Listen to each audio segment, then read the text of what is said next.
জয় গুরু, জয় গুরু, জয় গুরু। জয় গীতা, জয় গীতা, জয় গীতা।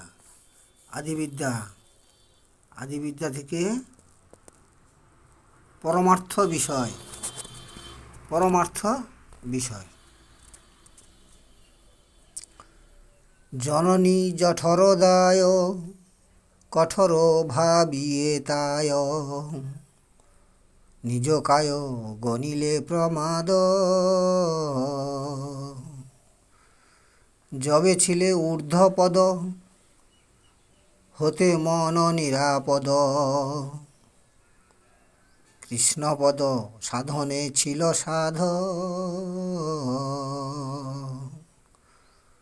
জননী জঠরদায় কঠোর ভাবিয়েতায়, নিজ কায় গণিলে প্রমাদ। যবে ছিলে ঊর্ধ্বপদ, হতে মন নিরাপদ।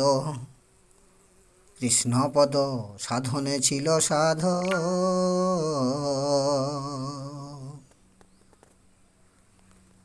বারবার পড়ুন, এর অর্থ বুঝতে পেরে যাবেন। আর এর অর্থ সবাই জানা দরকার, সবাই জানা উচিত। সবাই ভালো থাকবেন, সুখে থাকবেন, শান্তিতে থাকবেন। আর জগৎ সংসারের সবাইকে যথাযোগ্য স্থানে সম্মান প্রদান করি। আবার দেখা হবে।